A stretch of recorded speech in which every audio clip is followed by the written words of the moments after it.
الحمدللہ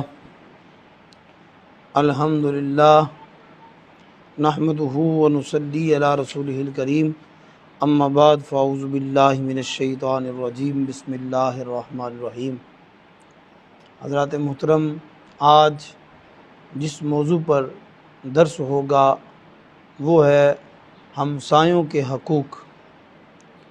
قرآن مجید برہان رشید سورۃ نساء پڑھیں، اس کی آیت نمبر 36 میں رب ذوالجلال جل جلالہ نے ہمسایوں کا ذکر فرمایا، وَبِالْوَالِدَيْنِ إِحْسَانًا وَبِذِي الْقُرْبَى وَالْيَتَامَى وَالْمَسَاكِينِ وَالْجَارِ ذِي الْقُرْبَى وَالْجَارِ الْجُنُبِ وَالصَّاحِبِ بِالْجَنبِ وَابْنِ السَّبِيلِ، اور ماں باپ کے ساتھ بھلائی کرو، رشتہ داروں کے ساتھ بھلائی کرو، یتیموں اور محتاجوں کے ساتھ، اور جو تمہارے ہمسائے ہیں ان کے ساتھ آپ نے بھلائی کرنی ہے۔ یہ آقا کونین صلی اللہ علیہ وسلم کے فرمودات ہیں جو میں نے آپ کے سامنے رکھے۔ یہ قرآن مجید کی آیت کا ترجمہ میں نے سادہ صاحب کے سامنے رکھا ہے۔ آئیں محبوب علیہ الصلاۃ والتسلیم کے فرمودات سننے کی سعادت حاصل کریں۔ حضرت ابو ہریرہ رضی اللہ تعالیٰ عنہ راوی ہیں، اور یہ روایت مسند امام احمد کے اندر موجود ہے اور الترغیب و ترہیب کے اندر موجود ہے۔ میں قربان جاؤں، میرے محبوب صلی اللہ علیہ وسلم کی بارگاہ میں ایک صحابی آئے، عرض کیا، یا رسول اللہ صلی اللہ علیہ وسلم، فلاں عورت بڑی نمازیں پڑھتی ہے، صدقہ و خیرات بھی بڑا کرتی ہے اور کثرت کے ساتھ نفلی روزے رکھتی ہے، لیکن اپنے پڑوسیوں کو اپنی زبان سے اذیت دیتی ہے۔ تو میرے محبوب نے کوئی بہت لمبا لیکچر نہیں بیان کیا، مختصر میرے محبوب فرماتا ہے، ہی فی النار، وہ جہنمی ہے، اگر اس کی زبان سے مسلمان محفوظ نہیں ہے تو وہ جہنمی ہے۔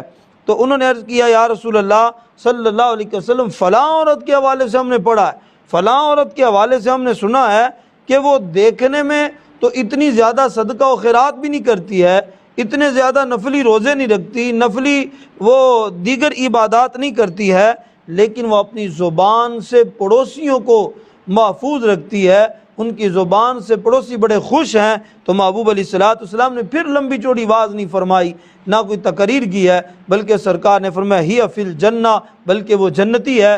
اس سے ثابت ہوا، آئیے آج اپنے اپنے گریبان میں جھانکیں کہ خود کو مسلمان کہنے والے، خود کو ہم مسلمان کہتے ہیں، خود کو مسلمان کہنے والے روزے بھی رکھتے ہیں، نمازیں بھی ادا کرتے ہیں، صدقہ بھی کرتے ہیں، مگر پھر بھی دوزخ میں چلے جائیں، تو اس سے افسوسناک بات اور کیا ہوگی؟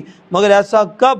جب کوئی نمازی نماز تو پڑھتا ہے مگر اپنی زبان کو کنٹرول نہیں کرتا، صدقہ تو کرتا ہے اپنی زبان کو کنٹرول نہیں کرتا، کوئی روزے تو رکھتا ہے مگر اپنی زبان کو کنٹرول نہیں کرتا ہے، تو زبان کو کنٹرول نہ کرنے کی صورت میں کسی کو اذیت دینا ہے تو وہ شخص دوزخی ہو جائے گا، اور وہ شخص اپنی زبان سے کسی کو تکلیف نہیں دیتا، اچھے اخلاق کے ساتھ پیش آتا ہے، قولوا للناس حسنا، اچھی بات کرتا ہے، جب بھی لوگوں سے بات کرتا ہے اچھی بات کرتا ہے، اچھا کلام کرتا ہے، تو محبوب علیہ الصلوۃ والسلام نے ارشاد فرمایا وہ جنتی ہے۔ بلکہ حضرت ابن عمر رضی اللہ عنہ سے روایت ہے کہ رسول خدا صلی اللہ علیہ وآلہ وسلم کا فرمان ذیشان ہے، قیامت کے روز ہم بعض ہمسائے اپنے ہمسایوں کا دامن پکڑ لیں گے، دامن پکڑ کر کیا عرض کریں گے؟ اپنے رب کے حضور عرض کریں گے، کیا؟ یا ربی صل ھذا لما اغلق عنی بابہ ومنعنی فضلہ، اللہ اکبر، عرض کریں گے، اے پروردگار ہمارے اس ہمسائے سے پوچھ، یہ ہمارا ہمسایہ تھا اور طریقہ کیا تھا اس کا؟ اس نے اپنا دروازہ ہمارے لیے بند کر رکھا تھا، اپنی زائد جو ضروریات کی زائد چیزیں تھی اس کے لیے بھی اس نے ہمیں محروم رکھا، حتیٰ کہ اس کے لیے وافر چیزیں ہوتی، ہم بھوکے بھی ہوتے، لیکن اس نے کبھی ہمارا احساس نہیں کیا۔ تو حضرت ابن عمر اور جناب حضرت اماں عائشہ الصدیقہ طیبہ طاہرہ رضی اللہ تعالی عنہا، آپ روایت فرماتی ہیں کہ رسول خدا صلی اللہ علیہ وسلم نے ارشاد فرمایا، ما زال جبریل علیہ السلام یوصینی بالجاری حتی ظننت انہ سیورثہ، اللہ اکبر، جبریل لگاتار میرے پاس آتے رہے، حضرت جبریل علیہ السلام لگاتار مجھے ہمسائے کے متعلق وصیت کرتے رہے، یہاں تک کہ میں نے خیال کیا کہ وہ ہمسائے کو وارث ہی نہ بنا دے، ہمسائے کو وارث، یہ سنن ترمذی شریف کی حدیث ہے اور بخاری شریف کے اندر 2-3 مقامات پر، اور صحیح مسلم کی بخاری شریف کی حدیث نمبر 1949 ہے، کوئی پڑھ کے دیکھ سکتا ہے، اور ایک اور مقام پر 6014 حدیث نمبر ہے، سنن ابن ماجہ کے اندر الترغیب و ترہیب کے اندر یہ حدیث موجود ہے۔ اللہ اکبر۔ تو یاد رکھیے گا جو ہمسائے ہیں ان کے بڑے حقوق ہیں، ان کا خیال رکھنا ہمارا حق ہے۔ اور حضرت عبداللہ بن عمر رضی اللہ تعالی عنہما، آپ سے روایت ہے رسول پاک صلی اللہ علیہ وسلم نے ارشاد فرمایا ان اللہ عز وجل لیدفع بالمسلم الصالح امیات اہل بیت من جیرانہ البلاء، اللہ تعالیٰ نیک مسلم کے، اللہ اکبر، نیک مسلم کے طفیل اس کے پڑوس کے 100 گھروں سے بلائیں دور فرما دیتا ہے۔ جو اس کے قریبی ہوتے ہیں نا، قریب میں رہنے والے ہمسایوں کی نیکی کی وجہ سے 100 گھر جو ہیں اللہ ان کو بلاؤں سے دور فرما دیتا ہے۔ اور ہر انسان یہی چاہتا ہے کہ میرا ہمسایہ بڑا نیک ہو، چاہتا ہے کہ نہیں؟ ہر بندہ یہی چاہتا ہے نا میرا ہمسایہ نیک ہو، لیکن خود اپنے آپ کو بدلنے کی کوشش کرے۔ جب اپنے آپ کو بدلے گا، وہ بھی تو کسی کا ہمسایہ ہے، جب یہ بہتر ہوگا تو انشاءاللہ ہمسایہ بھی اللہ بہتر عطا فرمائے گا۔ میرے محبوب نے 10 گھر کی بات نہیں کی ہے، 20 گھروں کی بات نہیں کی ہے، کوئی 30 گھروں کی بات نہیں کی، 100 گھر کا ذکر فرمایا ہے۔ فرمایا 100 گھروں سے اللہ بلاؤں کو دور فرما دیتا ہے۔ نیک ہمسایہ دکھ درد میں شریک ہوتا ہے، نیک ہمسایہ بیماری میں عیادت کے لیے بھی آتا ہے، مشکل وقت میں کام بھی آتا ہے، گھروں میں رحمت بھی آتی ہے اس کی وجہ سے، اور اللہ بلاؤں کو بھی دور فرما دیتا ہے۔ کس وجہ سے؟ محبوب صلی اللہ علیہ وسلم آپ فرماتے ہیں کہ ہمسایوں کو خوش رکھنے والا وہ سیدھا جنت میں جائے گا۔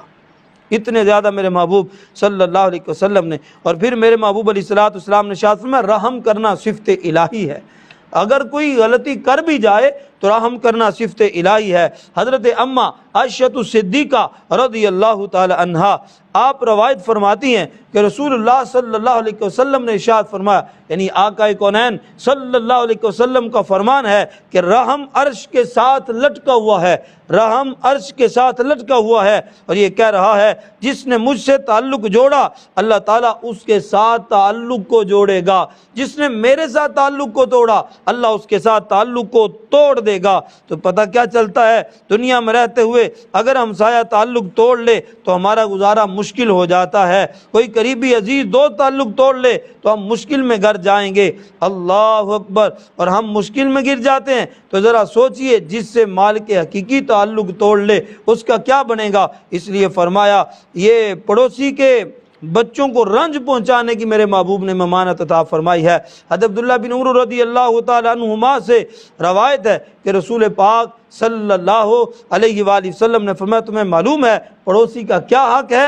اللہ اکبر۔ تو خود ہی ساتھ آگے ارشاد فرما دیا جب وہ تم سے مدد مانگے تو تم اس کی مدد کیا کرو، مدد مانگے تو مدد کیا کرو، جب بیمار ہو تو اس کی عیادت کے لیے جایا کرو، اسے کوئی خوشی آئے تو اسے مبارک پیش کیا کرو، اور فرمایا جب اسے کوئی مصیبت آ جائے تو تعزیت کے لیے جایا کرو، اس کی مدد کے لیے جایا کرو۔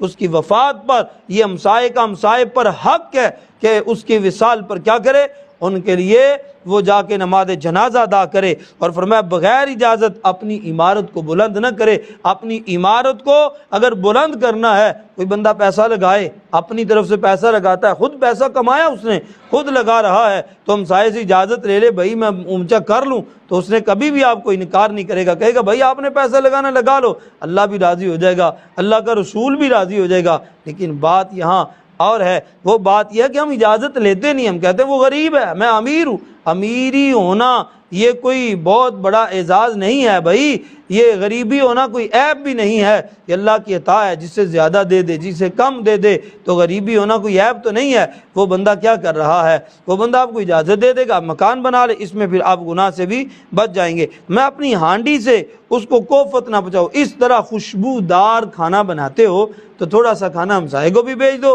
ہو سکتا ہے ان کے بچے میں دل آئے کہ آج فلاں چیز بنی ہے، کاش مجھے میرے گھر ہوتی۔ وہ غریب ہیں، وہ نہیں بنا سکتے، امیر تو بنا لیتے ہیں، وہ ایک ایک وقت میں کئی کھانے بناتے ہیں۔ تو اگر اس طرح ہو جائے تو پھر کیا ہوتا ہے؟ میرے محبوب علیہ السلام نے اس سے منع فرمایا کہ اسے کھانا بھیج دو، ورنہ اپنی خوشبو جو ہے اسے نہ جانے دو۔ اور پھر آخر میں میرے محبوب فرماتے ہیں پھل وغیرہ خریدو تو اس کے پاس بھی اپنے ہمسائے کو بھی ہدیہ بھیج دو۔ اگر آپ ہدیہ نہیں بھیج سکتے، آپ کے پاس اتنا نہیں ہے، تو پھر آپ کے لیے اپنے مکان میں چھپا کر لے کے جائیں۔ کہیں غریب کے بچے کے دل میں یہ بات نہ آ جائے، اس کے دل میں اگر یہ بات آ گئی کہ یہ دیکھو اتنا کھاتے ہمارے پاس کچھ نہیں ہے، تو اللہ ناراض نہ ہو جائے، اللہ کریم کی ناراضگی کا سبب نہ بن جائے۔ ہمسایہ سے مراد ہم سایہ یعنی ایک سایہ تلے رہنے والے۔ عربی زبان میں جار کا لفظ استعمال ہوتا ہے، تو جار جمع جیران، جار کی جو جمع ہے وہ جیران ہے، جس کے معنی ذمہ داری اور پناہ لینا ہے، لیکن ہمسایہ کا عام مفہوم قریبی مکان یا قریبی دکان کے اندر جو رہتے ہیں ہم انہیں ہمسایہ بولتے ہیں۔ تو سرکار دو عالم صلی اللہ علیہ وسلم کی بارگاہ میں ایک شخص حاضر ہوا، عرض کیا یا رسول اللہ صلی اللہ علیہ وآلہ وسلم، فلاں قبیلے کے محلے میں رہائش میں نے رکھی ہوئی ہے، لیکن جو میرے سب سے زیادہ ہمسائے ہیں، وہ سب سے زیادہ جو مجھے تکلیف دیتا ہے وہ مجھے ہمسایہ دیتا ہے، میرا سب سے قریبی ہمسایہ ہے۔ تو حضور سید عالم نور مجسم شفیع معظم صلی اللہ علیہ وسلم نے حضرت ابو بکر صدیق، حضرت فاروق اعظم، حضرت عثمان ذی النورین رضی اللہ تعالی عنہ اور جناب حضرت علی المرتضیٰ شیر خدا رضی اللہ تعالی عنہم کو بھیجا۔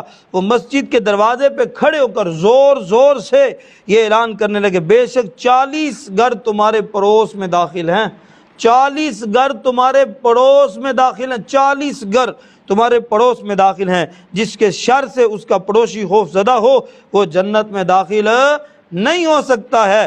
تو یہاں سے اس حدیث سے ظاہر ہوا کہ پڑوسی کو تکلیف پہنچانا بہت بڑا گناہ ہے۔ آج کل کے معاشرے کی طرف نظر دوڑائیں تو پتہ چلتا ہے کہ ہمسائے کا کوئی خیال رکھنے والا نہیں ہے۔ اگر بیمار ہے تو اس کی عیادت کے لیے نہیں جاتا، تکلیف میں آ جائے تو اس کی مدد کے لیے نہیں جاتا ہے۔ اگر کوئی خوشی غمی، یا ہمارے ماحول میں تو یہ چیزیں پائی جاتی ہیں لیکن بعض علاقوں میں ایسا نہیں ہے۔ زمانہ جاہلیت میں بھی عربوں میں حقوق ہمسائیگی کا بہت خیال رکھا جاتا تھا۔ تو اگر کسی عرب کے پڑوسی پر ظلم کیا جاتا یا کوئی آدمی اس کی بے عزتی کرتا تو پڑوسی برداشت نہیں کرتا تھا، کہتا تو کون ہوتا ہے بات کرنے والا، ہمسایہ کی خاطر لڑنے مرنے کے لیے تیار ہو جاتے تھے۔ تو اسلام نے آ کر اچھی عادت قائم رکھنے کا حکم دیا ہے، یہ اچھی عادت ہے تو اس کو قائم رکھیں۔ بلکہ حضرت انس بن مالک، یہ روایت بڑی سننے والی ہے، اور سے سنیے گا، عمراء کے لیے ہے، بالخصوص غور کرے۔ حضرت انس بن مالک رضی اللہ تعالیٰ فرماتے ہیں کہ رسول خدا صلی اللہ علیہ وسلم کا فرمان ذیشان ہے، من آمن بی من باتا شبعانم وجارہ جائن الی جنبہ وہو یعلم، جو شخص رات کو پیٹ بھر کے سویا، رات کو وہ پیٹ بھر کے سویا حالانکہ اسے اس بات کا علم بھی تھا کہ میرا ہمسایہ بھوکا ہے، در حقیقت وہ شخص مجھ پہ ایمان ہی نہیں لایا ہے۔ محبوب فرماتے ہیں جو بندہ یہ جانتا ہے کہ میرا ہمسایہ بھوکا ہے، وہ سو جاتا ہے خود پیٹ بھر کے، تو محبوب فرماتے ہیں وہ سمجھ لے اس نے مجھ پہ ایمان نہیں لایا ہے۔ تو سمجھ آتی ہے، کہتے ابو ہریرہ رضی اللہ تعالیٰ عنہ راوی ہیں کہ محبوب صلی اللہ علیہ وسلم نے فرمایا اس ذات کی قسم جس کے قبضہ قدرت میں، اللہ اکبر، محبوب نے فرمایا اس ذات کی قسم جس کے قبضہ قدرت میں محمد کی جان ہے، جس نے مجھے حق کے ساتھ مبعوث فرمایا، اللہ تعالیٰ بروز قیامت اس بندے کو عذاب نہیں دے گا، اللہ اکبر، جو اپنے ہمسایوں کو خوش رکھتا ہے، انہیں اپنے مال کے کاموں میں نہیں لاتا بلکہ ان کے ساتھ معاملت کرتا ہے، اللہ کریم قیامت کے دن اس کے اوپر اپنی رحمت کا نزول فرمائے گا۔ بھائیو، آج کا درس دیکھنے میں تو ہمیں ایسے ہی تھا، پھر ہمیں وہ حدیث بھی یاد آتی ہے کہ محبوب صلی اللہ علیہ وسلم نے فرمایا ما زال جبریل علیہ السلام یوصینی بالجار حتی ظننت انہ سیورثہ، میرے محبوب فرماتے ہیں جبریل جو ہے وہ لگاتار میرے پاس ہمسایوں کے متعلق وصیت لے کے آیا، یہاں تک کہ میں نے خیال کیا کہ جو ہمسائے ہیں ان کو وراثت میں سے حصہ نہ دینا پڑ جائے، انہیں وارث ہی نہ بنا دیا جائے۔ تو بھائی آج دیکھیں ہم اپنے گریبان میں جھانک لیں، آج ہمارے پاس وقت ہے، کیا ہم ہمسایوں کے ساتھ اچھا سلوک کرتے ہیں؟ کیا ہمسایوں کے ساتھ ہمارا تعلق ٹھیک ہے؟ کیا ہمسایوں کے ساتھ ہمارا ریلیشن اچھا ہے؟ کیا ہمسائے ہم سے خوش ہیں؟ ہمسائے ہم سے ناراض تو نہیں؟ یہ دیکھ کر زندگی گزاریں۔ اللہ کریم اپنی رحمت اور فضل کے ساتھ ہمارا یہ جو درس ہے اسے قبول فرمائے اور مجھے اور آپ ہم سب کو عمل کی توفیق عطا فرمائے۔ وما علیہ الا البلاغ المبین۔